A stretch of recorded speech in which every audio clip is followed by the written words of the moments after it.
Hello, everyone. Welcome back to another episode of Bet on Chicago. My name is Joey Christopoulos. Thank you so much for tuning in to us on TuneIn or SiriusXM. Today's episode is presented by BetOnline.ag. And look at the NFL playoffs. We're gearing for the Super Bowl, and that's why BetOnline is the number one spot for all your sports betting needs this season. They have the latest odds, team matchup info, player news, and game trends only at BetOnline. They've got live betting, free contests, live scores. So what are you waiting for? Head to BetOnline.ag right now, and you'll receive a 50% welcome bonus when you use the promo code Bleav, BLEAV, only when you use that promo code to receive that special 50% reward. BetOnline, where the game starts.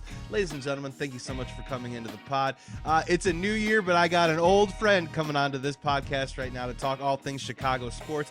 He is the host of Sports Talk Chicago. He is a man who wears many hats, and he's here today to hang out with me for the next 30 minutes or so. It's Jon Zaghloul. Hello, Jon. Hey, Joey, great to see you. Happy New Year to you, my friend. Keeping up the great work with the pod I see. And it's always fun to visit with you, talking Bears and just talking everything Chicago sports. A lot going on right now, for sure. You know what? The tide might be turning. We've had a very pathetic, depressing run of Chicago sports here over the last year or so. We're still a little bit in the dark with a couple of our franchises, but hopefully a couple of them might be seeing the light at the end of the tunnel. Before we get into that, though, Jon, I typically do this at the end of the pod, but I think you deserve to have it at the top of the pod. I want you to tell my audience a little bit about what is going on with Sports Talk Chicago right now. The growth on the YouTube channel. I want you to plug that. Some of the live hits that you've been doing. I just want you to talk a little bit about some of the content you've been bringing out to your followers so that my audience can check out your content after this episode as well. Well, Joey, I really appreciate it coming on at the top of the hour. I think I've earned it. Huh? I'm not doing bottom. Yeah. So, anybody can find me on YouTube at Sports Talk Chicago. Some really cool expansion plans that we've just put into effect here in 2023. So we have our brand new studio. It's ours, fully ours, in Oak Brook, Illinois. So we record everything from there. It's live. We're doing play-by-play for every Bears game and some national NFL playoff games as well. So you can come hang with us on Sundays and watch me do some play-by-play, just hang out for 3 or 4 hours as we broadcast the games to you if you can't watch them or if you're in a situation where it's hard to access them on television. So we're going to be continuing to expand on that front. More programming, more live programming, a couple of recording sessions per week, putting everything out on the podcast form as well, and then also putting out podcasts in segments. So there could be up to 12 to 15 new episodes per week. And if you're more about the bite-sized content, we're there for you now. We're able to edit it, cut it up, and then put it out there. Some expansion plans as well coming up as the summer gets going, potentially a new television partner and even some more radio partners. So stay tuned for that information as the summer gets going and as we get some warmer weather here in Chicago. But for now, some very exciting stuff on the YouTube video and even audio podcasting side. And I appreciate you letting me plug it. You guys can check it out at Sports Talk Chicago. You search it up anywhere and you'll be able to find it right away. Yeah, congratulations, Jon. I've always admired your hard work, your content. Your followers are in the tens of thousands, so why not add, a couple hundred more, hopefully, with my audience here today. So let's dive right into it, Jon. I want to talk Chicago Bears first, but I want to talk about you first with the Chicago Bears. My first one for you is, are you personally prepared for the next 3 or 4 months as an analyst, as someone who is a commentator on sports? Because, man, the Chicago offseason for the Bears is probably going to be the biggest in franchise history. So many moving pieces. But let's be honest, you've seen this before. We're going to get a lot of the same narratives over and over and over again. Are you ready for it? Which one is already the narrative that's annoying you the most? I think the whole Lamar Jackson for Justin Fields straight up trade thing is ridiculous. And I'm so sick and tired of seeing it every freaking day on Twitter, Joey. Every day it's 1 for 1. What would you do? 1 for 1. Is it a good trade? I think it's a shitty trade. I could swear on this. It's a shitty trade. It's a horrible trade. It's a horrible idea. Lamar Jackson is always hurt, begging for a brand new contract. The Bears don't want to even pay him. If they didn't want to pay Roquan Smith, why are they going to pay Lamar Jackson, who's still in Baltimore? It doesn't make any sense for the Bears to do that when you have Justin Fields, who's proven himself at least to earn a 3rd year, if not a 4th year as well, as the Bears starting QB. I'd rather have Justin Fields, who is not as old, who is not as injury prone, and who has a lot more left in the tank than somebody like Lamar Jackson, who's also going to be demanding tons of money to pay. It makes no sense for this trade to happen. And I'll tell you, I'm really sick of seeing it. And so many people are pushing for it. And it doesn't make any sense to me. I don't even know why Bears fans would sign up for it. I'd rather have Justin Fields at this point in his career. Younger guy, so much more left ahead of him than somebody like Lamar Jackson, who's been hurt way too many times already and now demands more money. Yeah, you nailed it on the head there with me with Lamar Jackson. He can't get through a season without an ankle injury, a knee injury. It's going on 2-3 years now since his MVP removed season. Yeah, and if you're interested in paying $50 million 3 years before you want to pay Justin Fields the $50 million a year, go right ahead. We talk in the NFL all the time about mileage. And if we're talking about mileage, you basically would be trading a car that probably has, 110,000 miles on it for a car right now that has about 20,000 miles on it. I don't get that one at all. That one doesn't make any sense. The other one that really bothers me a lot, the one that annoys me, that obviously will not go away, is should the Bears trade Justin Fields, John? So my question for you is, it isn't so much should the Bears trade Justin Fields, but for you personally, what would be the knockout can't say no offer from a team that would actually, as if you're in the general manager seat, actually have you considering maybe I can't say no to this. Maybe I should trade Justin Fields and have a different quarterback because of the amount that they're willing to offer.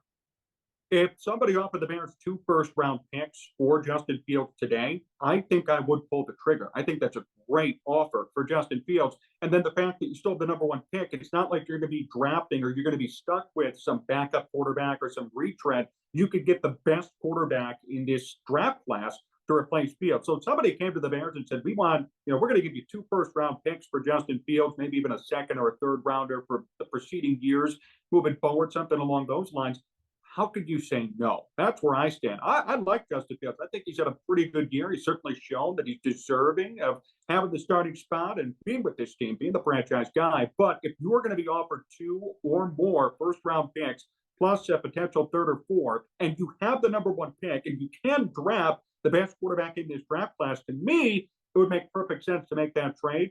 I don't see any teams lining up to do that, though, and I still think even with that offer, there would be a lot of backlash from fans regardless. So it's probably not going to happen. But if that came to my desk and I was Ryan Poles, I'd jump at that immediately. Yeah, the thing that I'm trying to tell Bears fans is there's some nuance, right? Where everything does have a price.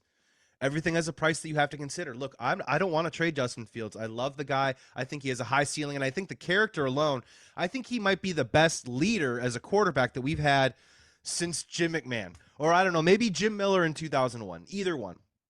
But you do have to consider, what is best for this franchise moving forward. And I think that we're underselling right now. Once the Super Bowl is over, the dust kind of starts settling a little bit. You mentioned Lamar Jackson. There's a guy named Derek Carr who's going to be out there. There's a guy named Tom Brady out there. There's Aaron Rodgers that's going to be out there. I think that, John, don't you think there's going to be some moving pieces to this quarterback carousel a little bit with teams that are going to want a quarterback, need a quarterback, draft a quarterback?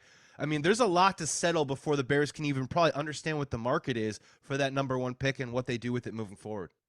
Yeah, that's a great point, Joe. I mean, you got all these veterans who are going to be looking for new spots. Maybe even Jimmy Garoppolo, another name you could throw into the mix. Maybe Trey Lance. What's San Francisco going to do over there too? Jordan Love. Jordan Love's another. So we could have 8 to 10 veteran QBs, guys who are on NFL rosters right now, switch teams. Matt Ryan, another who's 100% going to be a free agent. He may latch on somewhere. Mitch Trubisky, for all we know. There are going to be a lot of names out there. So at that point, you need to find out where all these quarterbacks are going to go, which teams are quarterback needy, and then which teams are going to be targeting somebody in the draft and who is willing to say, hey, I really want Bryce Young. I really want him. I'm not looking for a veteran QB. We want to develop him from the beginning and have him be our franchise guy in a couple of seasons. So when you look at all those factors and all those situations, then it becomes, okay, how much is somebody on an NFL roster right now who's controllable contract-wise? How much is he worth, like Justin Fields? We're talking about free agents right now. We're talking about draft picks and draft pieces. So then after all of that starts to settle down, then we have to wonder, okay, here are a couple of teams left. They have a quarterback need. What would they be willing to pay for somebody who could be under team control for 2 or 3 more years, very friendly rookie deal? That's an entirely different conversation and an entirely different situation than I'm going to draft somebody or I'm going to sign one of these veteran QBs. So we don't know what Justin Fields' market is, and a lot of it's going to be dictated on what happens with those guys and then what are teams willing to pay for him. So we don't know right now. I think Justin Fields, if we're talking about pure X's and O's, should be worth at least 1 first-round pick if a team is willing to trade for him. I don't think you give up a second and a third and get Justin Fields. That doesn't work out, or that doesn't make any sense. But at the same time, it's all going to be dictated on the market and dictated on what other teams are quarterback needing, which teams have signed free agents, and which teams are dead set on drafting somebody in this draft. Yeah, and a market that we don't even understand the desperation level, right? Because that is only going to continue to ratchet up as we get closer to this NFL draft. While the carousel of quarterbacks that we're talking about, the music stops, everyone looks around, and the Panthers go, "Oh shit, we still have Sam Darnold," right? You know what I mean? So let's see what happens, and let's see what happens moving forward. I got a bit of a tandem question for you, so I want to kind of phrase it like this. You know, as it stands right now, we haven't done free agency, we haven't done the NFL draft. What is your expectation for the Chicago Bears next year? Is it to rise? I'm not saying to win the Super Bowl, but is it to get back a little bit to mediocrity, to competitive level? Maybe that 7 to 9 win area, or do you still see this as a project that could possibly take 1 or 2 more years?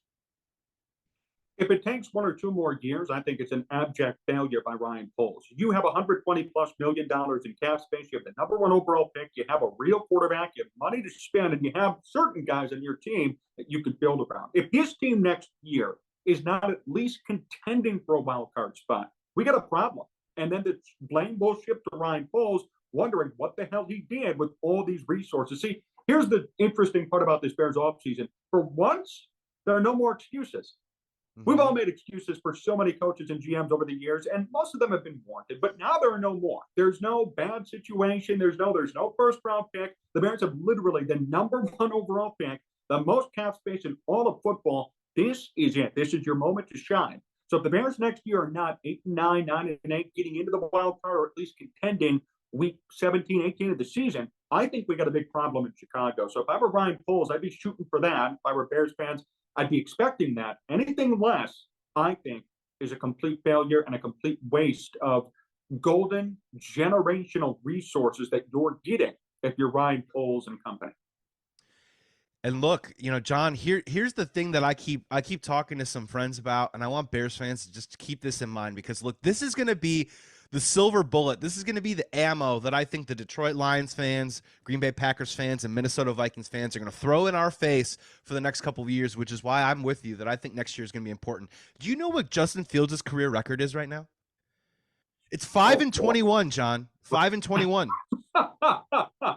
It's 5-21, and I love the guy to pieces, right? But if you're playing that game, which we like to do, we run that stat during the games of what their career record is. Jay Cutler, very famously, 500 quarterback.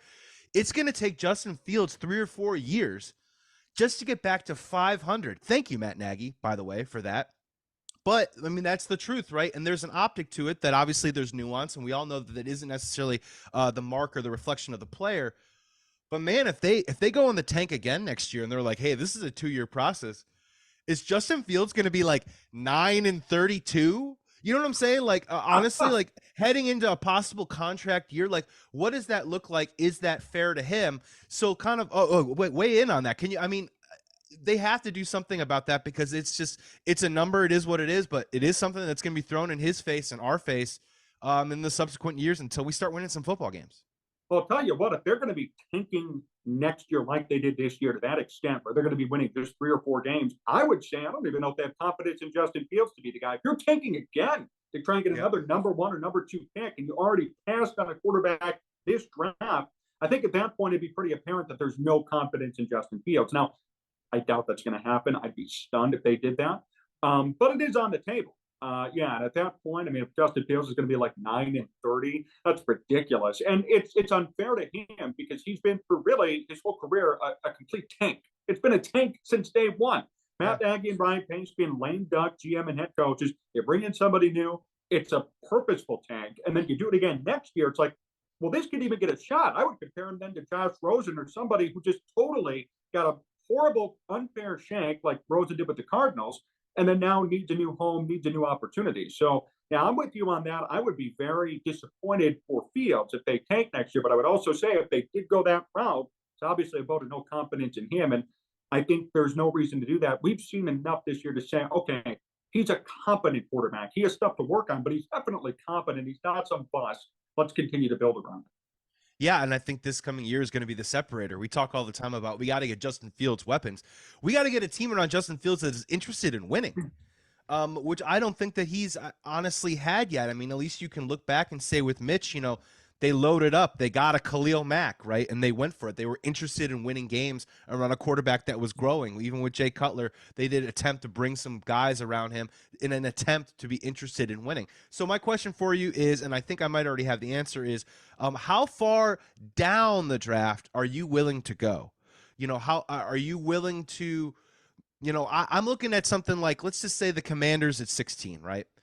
Now, the Commanders at 16, if they wanted to move up to the number one pick, John, that's like 3 number ones. That's a number 2. That's a player like Terry McLaurin. I mean, that's a mother load. But again, you're moving yourself out of the blue chip area, which might signal that you're not interested in winning next year. So for you with the Chicago Bears moving down, how far down would you move before you say, we still need a blue chip player here? And I would move as far down as number 32 in round 1, because if that's how much you're going to get back for the number 1 pick, I mean, I can't even imagine. Imagine getting 3 or 4 first-round picks, or 2 firsts, 2 seconds, and then a third or a 7th, and you add all that in. If you could turn the number 1 overall pick into 7 picks, do it. That's my philosophy. Because at the end of the day, you could draft based on the best player available, and then you have needs on top of it. The Bears don't just have one need; they have like 4 or 5. That's off the top of my head. You don't know if David Montgomery's coming back. So you might even need a running back. Certainly need offensive line help. Need an edge rusher. Need some help when it comes to potentially linebacker, even secondary, and then of course wide receiver. The Bears have holes all over this entire team. So at that point, if you are able to give up the number 1 and get back 5, do it. I think everything should be on the table. Everything should be in consideration, considering you got a lot you need to work with, a lot you need to improve upon. And next year, you're not winning the Super Bowl, nor are there any expectations to do so. Everybody's willing to be patient enough to say, hey, if you're in the wild card hunt, if you're 8 and 9, 7 and 10, everything's going to be fine. So you still have some time to fine tune things and understand who's going to be with you and who won't be. This is the time with that number 1 pick to turn it into 7 or 5 picks if you can, and move down a bit. Yeah, the only thing, I'm still staying open to it. I co-host Bleav in Bears with Corey Wooten, and Corey won't move past 4. He says that we need a blue chip player on this team, and my only contention with that is that if you do, let's say we're talking about the deal we're talking about. Let's say it is the Commanders at 16. Let's say the Tampa Bay Buccaneers at 19 no longer have a quarterback and suddenly want to make a huge splash, and they're willing to offer 3 first-round picks, Mike Evans, and whatever. I'm just making this stuff up right now. Just keep in mind, too, as well, that those first-round picks don't have to be future prospects. You can trade pretty much any number 1 wide receiver in the NFL right now can be traded for a first-round pick. So you can automatically take one of those things and turn that into a proven commodity. Just throwing it out there.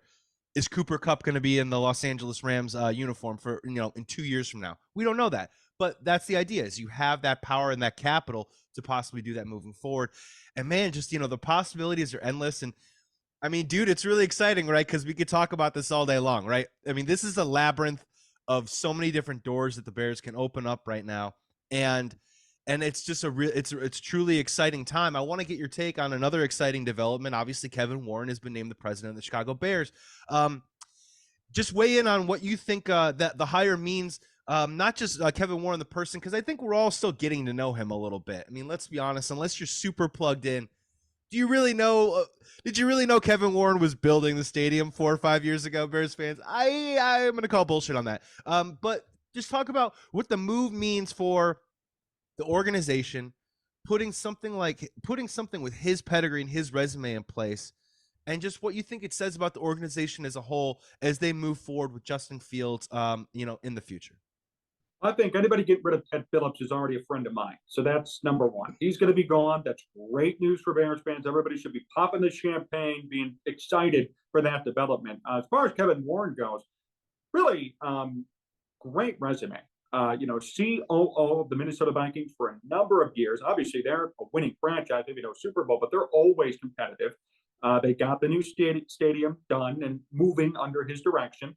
Got to the Big Ten. Big Ten just got a brand new TV deal, too. Big Ten's going to be on NBC next year as a primetime game. They're going to get a primetime game for them. So he's done some good things business-wise wherever he's been. He has a lot of experience in the NFL, the NFC North, right here, one of the Bears' rivals, knows how to build a stadium, and then also knows how to win. I mean, wherever he's gone, he's won.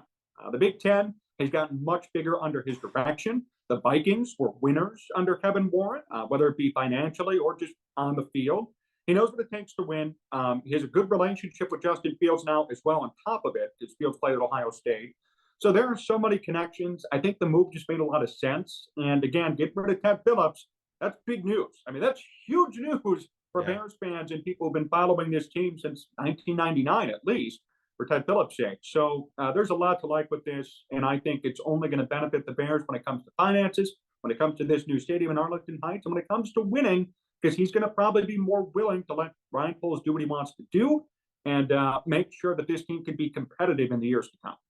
Yeah, let's pile on, man. It means that George McCaskey doesn't have to be in front of a microphone that much either. I mean, the whole like, I'm learning on the job. Like, the guy I just hired is going to teach me how to do the job, and I'm confused and I'm nauseous and I need to sit down. I think it's a strong move. We only have so much time. We'll probably do Arlington Heights versus Chicago Soldier Field another day. But honestly, I think it does put them in a position to just have more people in charge that are football oriented in the organization, which I think is really smart.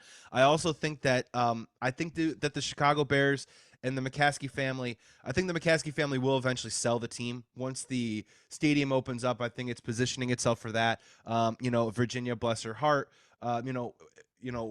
I hope that she lives to see the stadium open up, but we don't know that answer, correct? So, I think that it positions them. And honestly, I think the thing that people are kind of missing out on a little bit is I do think it is an opportunity where, I don't know a bunch about Kevin Warren, but what I've noticed a little bit about Kevin Warren is once that stadium does open up, if it does happen, is Kevin Warren going to be the president of the Bears for the next 20 years? I'm not so sure. And let's just say Ryan Poles is the guy for the job. What better person to learn from about possibly becoming a future president of the Chicago Bears for Ryan Poles than Kevin Warren? And there could be a tutelage and a mentorship going on there that would not have happened in any other stretch of the imagination unless they had put that president in place. So, obviously I think it's a win-win, no matter what. And, we'll see what happens with the stadium moving forward, but I do think it's a huge selling point for the Chicago Bears, and especially if they do decide to sell in the next 5 to 7 years. We got just a couple more minutes here with Jon Zaghloul from Sports Talk Chicago. Let's talk a little baseball real quick. Who cares? It's January, baby. I'll talk baseball all day long. Me too. I don't want to pit the two teams against each other just yet, but I just want to get what's your first blush thoughts on what the Chicago Cubs have done this offseason? I don't want to call it a flurry of moves, but they have made some significant additions to their team. Where do you kind of put them right now in the pecking order of the NL Central? Yeah, I think they're spending money, and it's a good thing. I think they're trying to become competitive again. There's obviously a mandate from the Ricketts family, which is unbelievable, that they're actually going to spend money. Same with Jed Hoyer, making some true decisions, some good moves. I love their starting rotation. I always have. Last year, I thought it really turned down the second half. All these guys are young and still somewhat controllable. I think the starting rotation is going to be key. Nico Horner is going to be coming back at full strength, and he did good last year in the limited time that he had while he was hurt. The Dansby Swanson move, I'm a little bit weary about. Now, I like Dansby Swanson. I think he's a pretty quality player, but I do caution Cubs fans just to remember that his career batting average is right around 250. Let's not sit here and pretend that he's going to hit 280 every year, put up 25 home runs, and have 100 RBIs on a 7-year deal worth $180 million. It's just not going to happen. So is Dansby Swanson going to be the superstar? Is Dansby Swanson going to make the Cubs a division winner, wild card contender? Probably not. So then the question becomes, is he worth the money they're going to pay him? And only time will tell on that. So I would be very cautious about the whole Dansby Swanson stuff. It's nice the Cubs are spending money, and it's great to see him roll around $180 million like it's nothing. But was Dansby the right guy to pay that to? And I'm just saying I would be very cautious about that. I know Dansby Swanson. I've seen his entire career and his trajectory. It's gotten better, but those averages are still there. He will regress at some point, and Cubs fans have to be prepared for that. But overall, it's nice to see them spend money. I think next year they're going to be contending for the NL wildcard spots that are going to be available. I'd say maybe 85 wins. They'll be in it to the last day type thing. Maybe they'll squeak themselves in. And you know what? For a team that a couple of years ago blew it all up very recently, I think that's a great development. I think they're on the right path.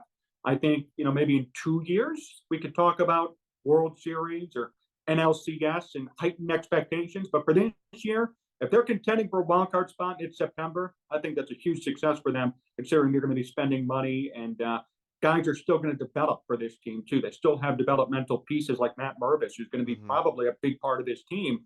There's going to be an opportunity for a lot of these younger guys who are in AAA, killing it down there, to come up and really develop here in 2023. I totally agree with you on the win total. 84 to 85 is definitely like right in that range. I feel like that's very, very achievable. I find it really funny that, you could do this every year, Cubs fans. Just letting the Ricketts family know that, you can go out like the Boston Red Sox and sign a couple of veterans for 1 to 2 year deals and kind of put together a team that is professional, that's going to show up every single day, isn't going to wow you, doesn't probably have a ton of power. But, they probably could have done this like a year or two ago. They didn't really have to bottom out. Like, are we really going to be, is it getting to the top of the MLB draft really that worth it? No, they were just saving money the whole time. Like, so don't believe in that narrative that they weren't ready to spend. The Chicago Cubs are ready to spend every single season whenever they want to, and they're showing you that they're doing it right now. In terms of Dansby Swanson, look, man, I agree with you. I think he's a great guy. I think he's a great defensive player. I think all of us at the beginning of the offseason had him at the very bottom of our shortstop rankings of people that we probably should have acquired. And I understand that we spent $180 million on him and everyone else is getting $300 million. So you're saying, wow, what a bargain. But look, man, that's the trade in life, though. And that's the cost certainty. Think about it like a TV or something. You know what I mean? You go out and buy this beautiful big plasma TV and you say, you know what? I'm going to go out and buy the off-brand one. And, it craps out in 8 or 10 months, instead of maybe buying a couple extra, thousands of dollars or whatever to make sure that the TV is pretty awesome. I see stuff on Twitter, John, where it says Dansby Swanson's going to be our cleanup hitter this year. Stop yourself. Stop yourself right now. Hitter. Does anybody know who Dansby Swanson is? You follow the game of freaking baseball. That pisses me off.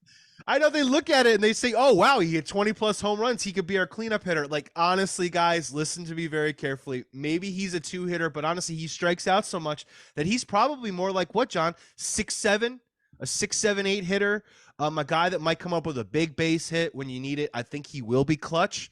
But, man, if you're counting on him to carry you offensively this season and the seasons afterwards, I think you're highly mistaken. This guy needs to be the 3rd or 4th best offensive player in your lineup at best, John, at best. He's a 250 career hitter. So and that's a second baseman, middle infielder, shortstop guy. He is not going to be a cleanup hitter. He's barely even hit 30 home runs in a season. Yep. So Cubs fans have to stop drinking the Kool-Aid. And they do this every year. Me and you have talked about this for years now. Cubs fans have to stop drinking the Kool-Aid. Dansby Swanson is a nice player, been around for a long time. You could actually call him a bust if you wanted to. He was the top pick in the MLB draft, and he's a 250 career hitter.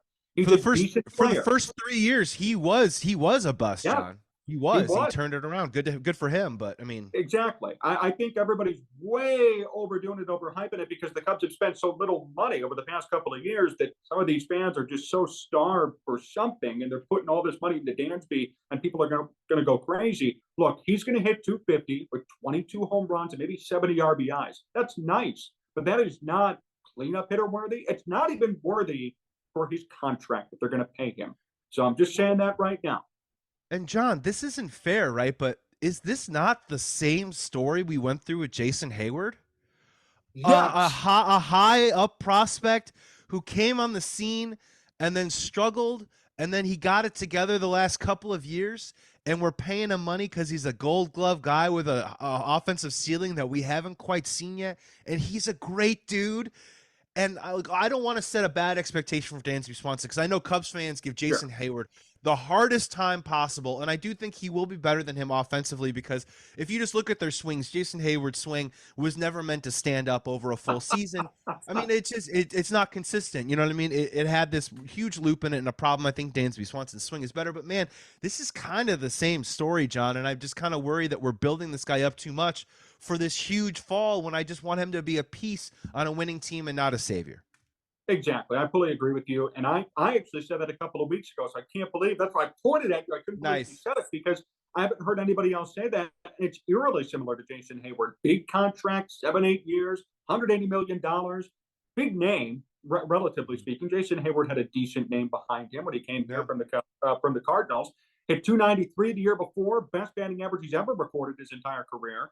and then obviously stunk it up here in Chicago. Now, I don't think Dansby Swanson's going to go down to like 220 or do what Jason Hayward did. But I'll tell you, I mean, I could guarantee it to you right now, he's not going to live up to what Cubs fans expect today, and he's not going to live up to the price tag the Cubs are going to pay him from year to year. He'll be a nice piece, good, solid guy in the middle of your infield who is reliable. He's going to play 150 games, probably hit around 250 with 20 home runs. That's nice, and I'm okay with that. But the price tag the Cubs put on him is going to set unrealistic expectations that in a year or so are going to make me and you say it's a bad signing, when in reality, it's not that it's a bad signing, but the price tag that the Cubs paid for him is too much. So the expectations are going to be through the roof. And when he does what he usually does each and every year, I think some people are going to be disappointed. Yeah, and that's why I just, Trey Turner for 11,300. I mean, I just think it's a better deal. I don't know, whatever. I got to get you out of here this real quick on the South Side. My final thought is, with the Chicago Cubs, on a positive note, I do think they're going to be fantastic defensively. That's been covered by many people. I do think that's a highly underrated sport aspect of baseball, especially when you play 162 games. Those couple outs here and there to get you out of some innings, that double play that helps keep the game close, I think that's huge. That's going to help the Cubs out a lot. So let's move over to the South Side, where defense has not been their hallmark the last couple of years. They bring in Clevenger. They signed Benintendi. The awful news that we're thinking and rooting for Liam Hendriks with his situation right now. Over under 84 wins right now for this White Sox team. I would say over. I love the Andrew Benintendi signing. I think that's one of the best signings in all of baseball this offseason. Bargain signing, 5 years, $75, $80 million. And Andrew Benintendi's been consistent his entire career. Always been a good player. And last year hit 304. Maybe had a little bit of a power outage, but 304 in the major leagues last year is actually unbelievable. He was top 10 in all the American League in batting average. So the guy can hit the baseball very well. Usually 15 to 25 home runs a year. Now you're going to be playing at, US Cellular, guaranteed right field as a lefty. He's probably going to get a lot of short porch home runs out there in right field. So that's exciting. The Liam Hendriks situation, I just hope he's going to be okay.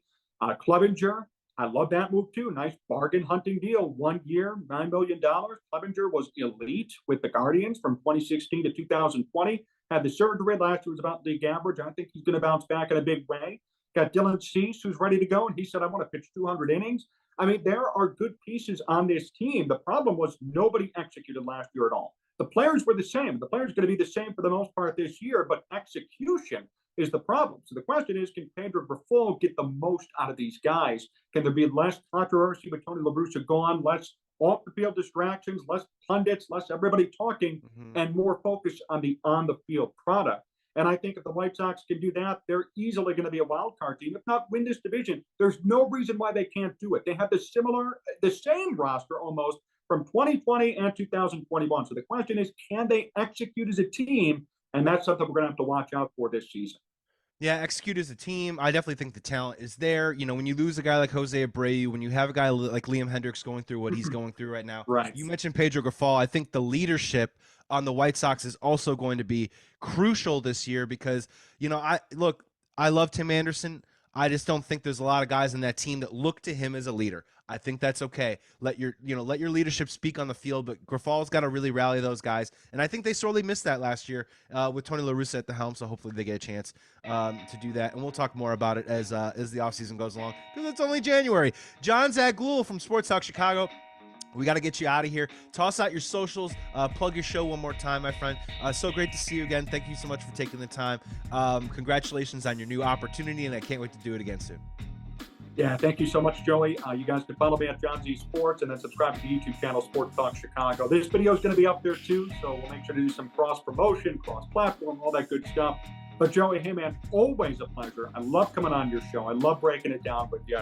And looking forward to catching up here, especially as the baseball season starts to heat up and as this crazy NFL offseason gets underway as well. The endless amount of storylines. Let them flow down like a rainfall from the top of a mountain. Thank you so much for coming on, Jon. Today's episode of Bet on Chicago was presented by BetOnline.ag. NFL Playoff Super Bowl coming up. 50% welcome bonus when you go to BetOnline.ag and use promo code Bleav, BLEAV. Thank you so much for tuning into this episode. Be well, be safe. Please be good to each other. Thank you so much for checking us out. We'll be back soon. Until then, remember, when in doubt, always bet on Chicago. Do you believe?